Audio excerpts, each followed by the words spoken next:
Hello friends, welcome to the Lotus Point. आज की इस वीडियो में हम सीखने वाले हैं कि टीडीएस की जो शॉर्ट पेमेंट की नोटिस या फिर डिफॉल्ट्स की नोटिस अगर आपको आई है तो उसे ट्रेसेस के नए पोर्टल पर किस तरीके से देख पाएंगे और कैसे उसे रिजॉल्व किया जा सकेगा, उसे हम यहाँ पर समझाने वाले हैं। टीडीएस में डिफॉल्ट को देखने के लिए सबसे पहले जस्टिफिकेशन रिपोर्ट आपको डाउनलोड करनी होती है। उसका क्या प्रोसेस होता है उसको हम यहाँ पर लाइव प्रैक्टिकली समझाएंगे। तो इस वीडियो को आप पूरा अंत तक देखिए, जिससे इसके पूरे प्रोसेस को आप आसानी से समझ पाएंगे और खुद से ही आप इसका करेक्शन कर पाएंगे। कैसे हम जस्टिफिकेशन रिपोर्ट को डाउनलोड करेंगे और इस पूरे डिफॉल्ट की समरी को किस तरीके से देख पाएंगे उसको हम यहाँ पर समझते हैं। तो इस वीडियो को पूरा देखिए और इसका कोई भी पार्ट आप स्किप मत कीजिए। सबसे पहले आपको ट्रेसेस की वेबसाइट पर एज ए डिडक्टर आपको अपने अकाउंट को लॉगिन कर लेना है।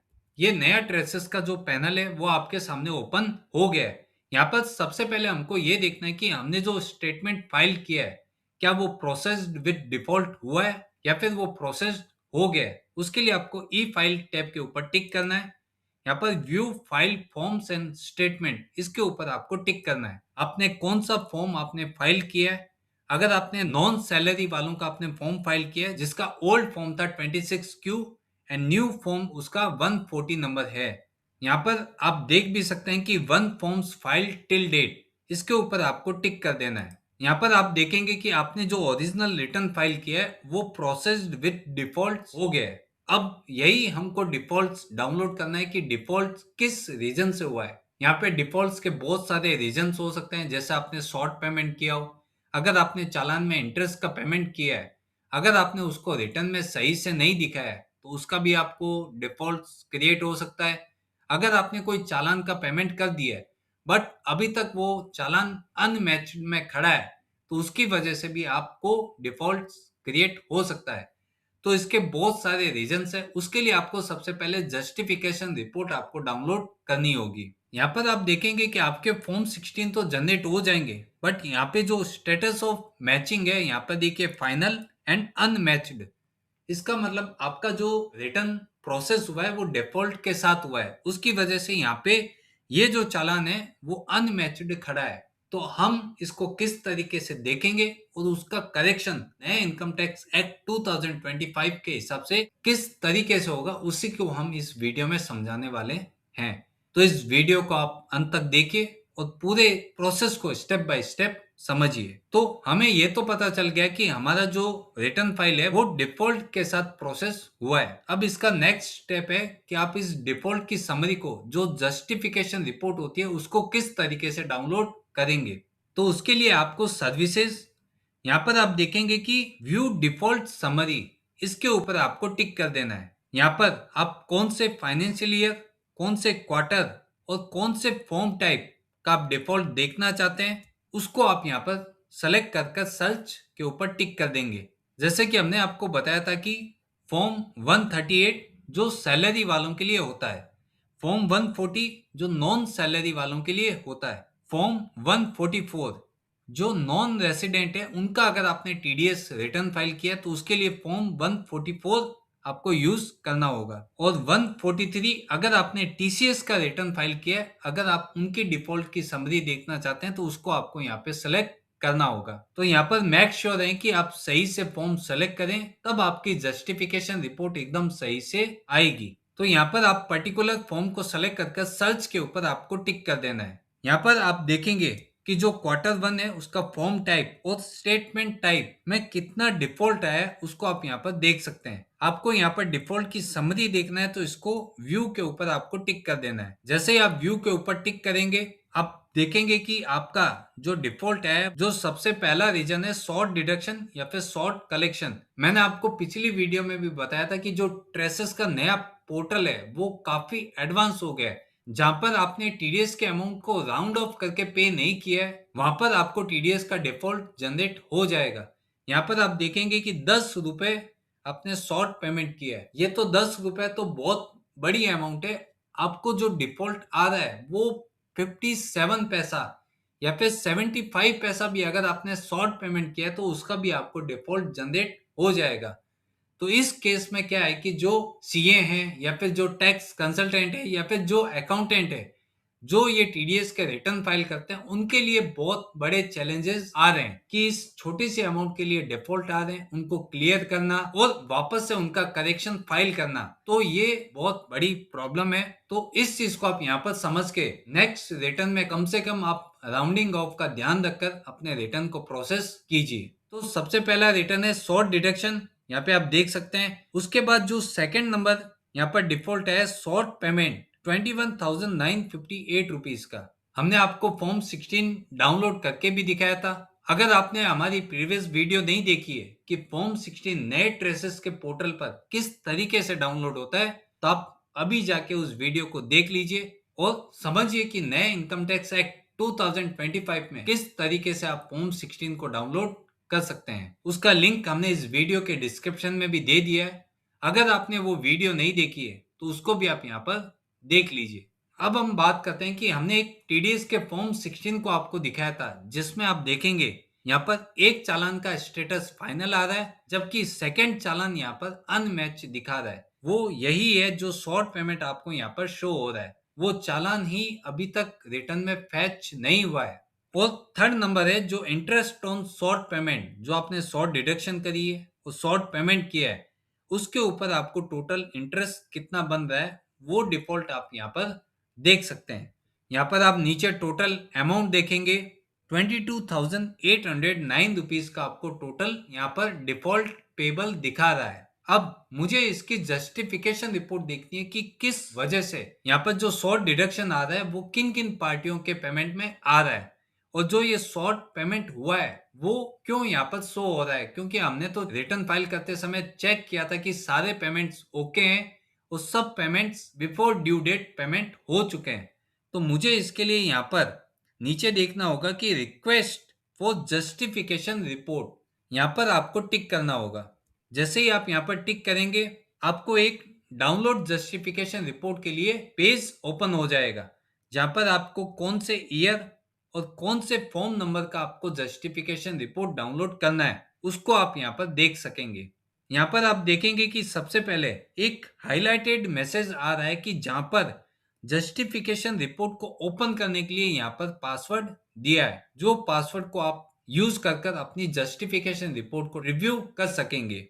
तो हमने यहाँ पर 26, 27, फॉर्म नंबर 140 और क्वार्टर यहाँ पर 1 को हमने सेलेक्ट कर लिया है और यहाँ पर मैंने इनिशिएट रिक्वेस्ट के ऊपर टिक कर दिया है। यहाँ पे आप देखेंगे कि हमने अभी ही इस रिक्वेस्ट को इनिशिएट किया और इमीडिएटली यहाँ पर डाउनलोड का ऑप्शन आ गया है। आप देखेंगे कि ये जो नया पैनल है वो काफी एडवांस हो गया है, जहां पे आपको चाहे आप फॉर्म 16 डाउनलोड कर लीजिए, चाहे आप कंसोलिडेट फाइल को डाउनलोड कर लीजिए या फिर आप जस्टिफिकेशन रिपोर्ट को डाउनलोड कर लीजिए, इमीडिएट या फिर कुछ ही सेकंड्स के अंदर ये आपको फाइल को डाउनलोड का ऑप्शन दे देगा। आपको यहाँ पर सिंपली डाउनलोड के ऊपर टिक कर देना है। यहाँ पर आप देखेंगे कि जस्टिफिकेशन रिपोर्ट डाउनलोड सक्सेसफुली, इसको आपको कोई भी फोल्डर के अंदर सेव कर लेना है।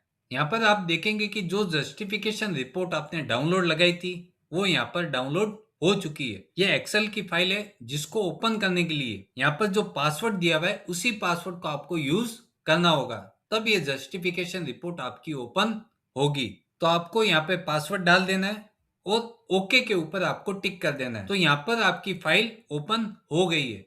यहाँ पे आप देखेंगे कि आपके जो डिडक्टर है उनका नाम, उनका एड्रेस, उनका स्टेटमेंट टाइप, उनका रिसिप्ट नंबर, फॉर्म नंबर और कौन से क्वार्टर के लिए आप यहाँ पर जस्टिफिकेशन रिपोर्ट देख रहे हैं वो सब चीज आपको यहाँ पे शो हो जाएगी। आप नीचे आएंगे तो नीचे date of processing of last accepted statement, आपका जो स्टेटमेंट है वो कब प्रोसेस हुआ उसकी डेट आप यहाँ पर देख सकते हैं 6 अगस्त 2026, ये डेट को आपका स्टेटमेंट प्रोसेस हुआ, वो भी डिफॉल्ट के साथ। नीचे आप देख सकते हैं कि और भी टैब है, टीओसी, डिफॉल्ट समरी, एसडी और एसपी, ये सब चीज आप यहाँ पे नीचे वन बाय वन आप देख सकते हैं कि आपकी जो डिफॉल्ट आई है उसमें कौन कौन से पॉइंट्स में क्या रीजंस हैं उनको आप डिटेल में देख सकते हैं।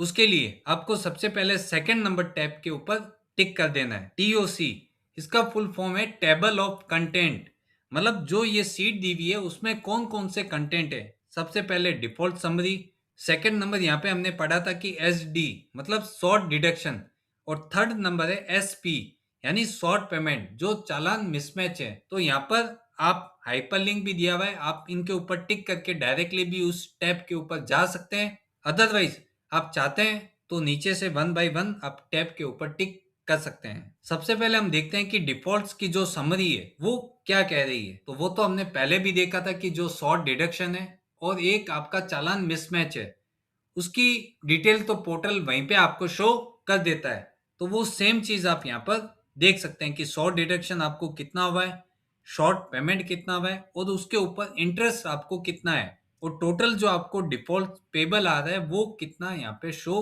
हो रहा है।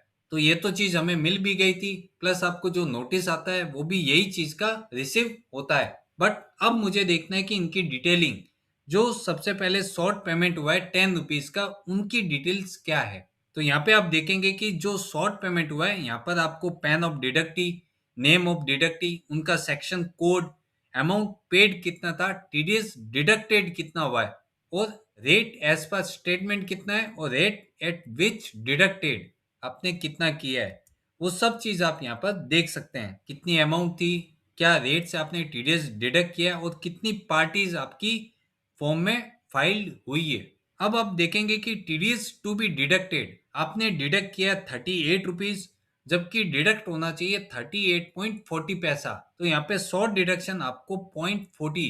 तो आप देखेंगे कि सिस्टम को इतना एडवांस बना दिया है कि यहाँ पे अगर आपने 0.40 पैसा भी आपने अगर कम पेमेंट किया है तो सिस्टम आपको डिफॉल्ट समरी जनरेट कर देगा। आपको इसका पेमेंट विथ इंटरेस्ट करना पड़ेगा। तो यहाँ पे आप देख सकते हैं कि सभी पार्टी में ऑलमोस्ट उन्होंने जो पॉइंट राउंडिंग ऑफ का डिफरेंस था वो सब में निकल गया है कि टीडीएस डिडक्टेड आपने कितना किया है और टीडीएस डिडक्ट होना कितना चाहिए था एज पर लॉ के हिसाब से। तो सारा राउंडिंग ऑफ आप देख सकते हैं, नीचे आप इनकी टोटल भी करेंगे तो उतना ही अमाउंट आपको यहाँ पर मिलेगा कि सब पार्टियों में ऑलमोस्ट उन्होंने राउंडिंग ऑफ का डिफरेंस दे दिया है। यहाँ पर अगर आप इस कॉलम की टोटल करेंगे तो यहाँ पे आप देखेंगे कि 10.28 रुपीज। तो ये चीज आप यहाँ पर देख सकते हैं कि जो आपको शॉर्ट डिडक्शन था उसकी टोटल भी यही है। अब हम नेक्स्ट स्टेप के ऊपर आते हैं। एस पी यानी शॉर्ट पेमेंट आपने कितना किया है। हमने रिटर्न फाइलिंग के टाइम सभी डेटा को चेक किया है, क्योंकि रिटर्न फाइल आप बिना पेमेंट के कर ही नहीं पाएंगे। आपको वहां पर चालान को मैच करना होता है, आपकी जितनी लाइबिलिटी है उतना सारा आपने पेमेंट कर दिया है। अब सेकंड नंबर ये भी होता है कि शॉर्ट पेमेंट उस केस में भी हो सकता है कि जहां पर आपको लोअर डिडक्शन मिला हो और आपने लोअर डिडक्शन का जो सर्टिफिकेट नंबर होता है वो अगर आप मेंशन नहीं करेंगे तो सिस्टम आपको शॉर्ट पेमेंट में डाल देगा कि इतना आपने शॉर्ट पेमेंट किया है। अब यहाँ पर यह भी हो सकता है कि आपको 2% या फिर 10% आपको टीडीएस डिडक्ट करना था, बट आपने गलती से 1% या फिर 5% आपने डिडक्ट कर दिया है। तो यहाँ पर भी आपको सिस्टम निकाल देगा कि आपने शॉर्ट पेमेंट कितना किया है। हमने जब रिटर्न फाइल किया उसके हिसाब से हमने पेमेंट मैच कर दिया। हमें ये नहीं पता था कि वो सेक्शन में 10% टैक्स आएगा या फिर 2% आएगा, जहां पर हमने 1% ही पे करवाया। तो आपके हिसाब से आपने देखा कि पेमेंट ओके है और आपने अपने रिटर्न को प्रोसेस कर दिया है। तो यहाँ पर आपको क्लियरली बताया गया कि शॉर्ट पेमेंट कौन से रीजन की वजह से हुआ है। तो उसको हम यहाँ पर देखते हैं कि हमें जो नोटिस मिला उसमें शॉर्ट पेमेंट का क्या रीजन है। हमने अभी जो डिस्कस किया वो बहुत सारे रीजन है जो कोई भी क्लाइंट को आ सकता है। अभी हम इस वीडियो में समझते हैं कि हमें जो नोटिस मिला है उसका जो शॉर्ट पेमेंट है वो क्यों आया है। तो यहाँ पे उसका रीजन दिख रहा है कि चालान मिसमैच। हमने टोटल टैक्स डिपॉजिट किया है, उसका BSR code, date on which tax deposited, challan serial number, और यहाँ पे शॉर्ट पेमेंट कितना आ रहा है उसकी डिटेल देख सकते हैं। अब हमें ये चेक करना है कि यहाँ पर सब चीज दी गई है कि कितना पेमेंट था, कौन सी डेट को हमने पेमेंट किया, उसका चालान सीरियल नंबर क्या था, फिर भी ये शॉर्ट पेमेंट हमें क्यों आया है। अब मुझे यही चालान को देखना है कि वो अनमैच या फिर मेरे जितने भी चालान हैं उनमें से अनमैच चालान कितने हैं। उसके लिए वापस से आपको अपने अकाउंट को लॉगिन करना है। यहाँ पर आपको चालान मैनेजमेंट टैब के ऊपर टिक कर देना है। यहाँ पर आप देखेंगे कि चालान उसका स्टेटस क्या है, इसके ऊपर आप टिक करेंगे। यहाँ पर सबसे पहले ऑप्शन आएगा कि select whether you want to search for चालान और बिन। यहाँ पर हम क्या सर्च करने वाले हैं, मेरे पास चालान नंबर दिया गया है, मुझे उसी चालान नंबर के थ्रू यहाँ पर सर्च करना है। तो मुझे चालान के ऊपर टिक कर देना है और नीचे प्रोसीड के ऊपर आपको टिक कर देना है। जैसे ही आप प्रोसीड करेंगे, यहाँ पर आपको डिटेल पूछेगा कि पीरियड ऑफ पेमेंट या फिर चालान पर्टिकुलर या फिर स्टेटमेंट डिटेल, इनमें से कोई भी डिटेल आप फिल करके वो चालान का स्टेटस देख सकते हैं। तो मैंने यहाँ पर सेलेक्ट किया पीरियड ऑफ पेमेंट। मुझे पता है कि 6 जुलाई का जो पेमेंट है वो डिफॉल्ट में आया है, तो उसके लिए मैंने यहाँ पर पीरियड को यहाँ पे सेलेक्ट कर लिया है। अगर आप चाहते हैं कि मुझे पर्टिकुलर वही चालान देखना है, तो आप चालान पर्टिकुलर्स के ऊपर भी आप टिक कर सकते हैं। अगर आप पीरियड ऑफ पेमेंट के ऊपर टिक करते हैं तो आपको यहाँ पे चालान की डिटेल और चालान स्टेटस सेलेक्ट करके प्रोसीड करना होगा। अगर आप चालान पर्टिकुलर्स के ऊपर टिक करते हैं तो आपको यहाँ पर उस पर्टिकुलर चालान की डिटेल डालनी होगी, जैसे BSR code, date of deposit और चालान का सीरियल नंबर। वो सब चीज आप यहाँ पर देख सकते हैं। बट यहाँ पे भी ये हो सकता है कि यहाँ पे जो आपने डिटेल फिल करी है वो गलत हो सकती है, क्योंकि इसी के बेस पर ही आपको डिफॉल्ट आया है। तो आप अगर यही डिटेल डालेंगे तो हो सकता है कि आपको सही डिटेल फैच नहीं हो। देखिए यहाँ पर आपको आ गया कि नो रिकॉर्ड फाउंड, मतलब आपने जो BSR code, date of deposit और चालान नंबर डाला है वो हिसाब से आपको कोई भी रिकॉर्ड नहीं आ रहा है। इसी के लिए ही आपका जो शॉर्ट पेमेंट में वो चालान चला गया है। उसके लिए आपको यहाँ पर पीरियड ऑफ पेमेंट के ऊपर टिक करना है। यहाँ पर कौन सी चालान की डिपॉजिट डेट है वो डेट को आपको यहाँ पर सेलेक्ट कर लेना है। यहाँ पर आप देखेंगे कि चालान स्टेटस, जहाँ पे आपको ऑप्शन को सेलेक्ट कर लेना है। यहाँ पे आप देखेंगे कि क्लेम्ड और अनक्लेम्ड दो ऑप्शन आ रहे हैं।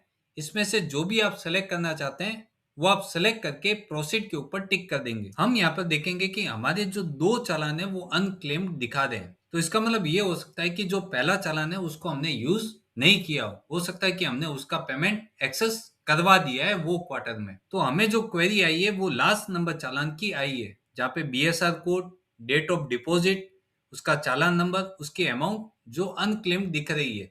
हमें इसके ऊपर टिक कर देना है कि मुझे यही चालान देखना है कि इसी की ही शॉर्ट पेमेंट क्यों आई है। तो आपको व्यू के ऊपर टिक कर देना है। अब आप यहाँ पे भी देख सकते हैं कि हमने जो बीएसआर कोड यूज किया है और डेट ऑफ डिपॉजिट यूज करी है वो दोनों ही डिफरेंट है। यहाँ पे बीएसआर कोड भी चेंज है और डेट ऑफ डिपॉजिट यहाँ पर 7 जुलाई 2026 आ रहा है। उनकी डिटेल को देखने के लिए आपको व्यू के ऊपर टिक करना है। यहाँ पर आप देखेंगे कि बेसिक टैक्स, सरचार्ज, सेस और टोटल आपने टैक्स कितना डिपॉजिट किया है उसको आप देख सकते हो। डन कर दीजिए आप यहाँ पर। अब मेरे को ये पता चल गया है कि यहाँ पर जो बीएसआर कोड और डेट ऑफ डिपॉजिट ये दोनों ही जो मैंने रिटर्न फाइल किया उसमें अलग शो कर रही है। तो मुझे सबसे पहले यही चालान देखना है कि ये जो यहाँ पर जो डिटेल आ रही है वो एक्चुअल में सही है या फिर नहीं है। उसके लिए मैं इनकम टैक्स पोर्टल पर चला जाऊंगा, जहां पर मैंने टैक्स का पेमेंट किया है। तो मैं ई पे टैक्स के ऊपर जाकर यहाँ पर एप्लीकेबल इनकम टैक्स जो एक्ट है जिसके अंतर्गत मैंने पेमेंट किया है उसको मैं यहाँ पर सेलेक्ट कर लूंगा और मैं यहाँ पर कंटिन्यू पे टिक करूंगा। यहाँ पर मुझे पेमेंट हिस्ट्री मिल जाएगी कि जो एक्चुअल में जो चालान वहां पर कह रहा है उस चालान को मेरे को एक्चुअल में देखना है कि उसकी क्या डेट ऑफ डिपॉजिट है और उसकी क्या बीएसआर कोड है। तो ये चालान मेरे को मिल गया है। मैंने यहाँ पर एक्शन में व्यू डिटेल के ऊपर टिक कर दिया है। आप अगर चाहते हैं तो यहाँ पर एक्शन के ऊपर डाउनलोड भी है, आप फिर से चालान को डाउनलोड भी कर सकते हैं। यहाँ पे आप देखेंगे कि सब डिटेल आ गई है, जहां पर अमाउंट, कौन से पेमेंट गेटवे से आपने पेमेंट किया है, कौन से पेमेंट मोड को आपने यूज किया है, date of payment, BSR code और टेंडर की डेट, ये सब चीज आप यहाँ पर देख सकते हैं। यहाँ पर चालान सीरियल नंबर भी दिखा रहा है कि हम उसी चालान की बात कर रहे हैं। तो यहाँ पर हमसे क्या मिस्टेक हुई है कि हमने जो रिटर्न फाइल होता है उसमें जो date on which tax deposited है वहां पर हमने 6 जुलाई को सेलेक्ट कर लिया था और जो बीएसआर कोड है वो भी हमने पुराना ही कोई बीएसआर कोड को कॉपी कर दिया था। तो उस केस में क्या हुआ कि ये चालान आपका मिस मैच में खड़ा है और यहाँ पर आपको जो डिफॉल्ट आया है वो भी इसी चालान का है कि आपने ये शॉर्ट पेमेंट किया है। तो यहाँ पर अभी तक हमने क्या समझा कि हमने जो डिफॉल्ट वो किस तरीके से मुझे डाउनलोड करना है, डिफॉल्ट में क्या रीजन है उसको मुझे समझना है। अब मैंने ये सब डिफरेंसेस आइडेंटिफाई कर लिए हैं। अब नेक्स्ट स्टेप आता है कि मुझे इन डिफॉल्ट्स को करेक्शन किस तरीके से करना है। अभी तक इनकम टैक्स एक्ट में जो नए प्रोविजन के हिसाब से अभी तक करेक्शन की विंडो ओपन नहीं हुई है।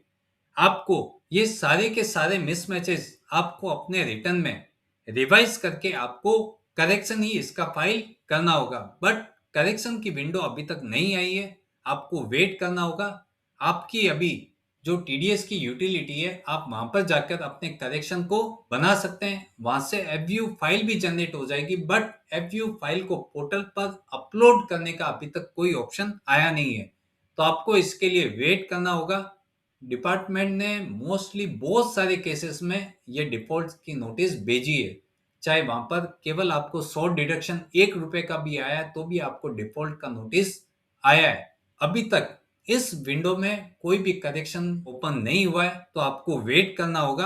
आपको डिफॉल्ट देख सकते हैं कि मुझे डिफॉल्ट किस कारण आया है, बट उसको आप अभी करेक्शन नहीं कर सकते हैं। तो डेफिनेटली जब भी करेक्शन की विंडो ओपन होगी, हम आपको उसका लेटेस्ट अपडेट देते रहेंगे। उसके लिए आपको चैनल पर बने रहना पड़ेगा। अगर आपने हमारे चैनल को सब्सक्राइब नहीं किया तो इसको सब्सक्राइब कर लें और बेल आइकन के ऊपर भी आप टिक कर दें, जिससे आपको लेटेस्ट अपडेट सबसे पहले मिलते रहेंगे। अगर आपको ये वीडियो यूजफुल लगी हो तो इसको लाइक कीजिए, इसको अधिक से अधिक लोगों तक शेयर कीजिए, तो सब देख सकते हैं कि मुझे शॉर्ट पेमेंट या फिर शॉर्ट डिडक्शन का जो नोटिस आ रहा है वो किस रीजन से आ रहा है, तो उसको आप सुधार कर नेक्स्ट जो आप अपना रिटर्न फाइल करेंगे उसमें ये सेम गलती आप रिपीट नहीं करेंगे। तो इस वीडियो में इतना ही। अगर आपको इस वीडियो के रिलेटेड कोई भी क्वेरी हो तो आप हमें कमेंट करके या फिर ईमेल करके पूछ सकते हैं। हम डेफिनेटली उसको सॉल्व करने की कोशिश करेंगे। Thank you.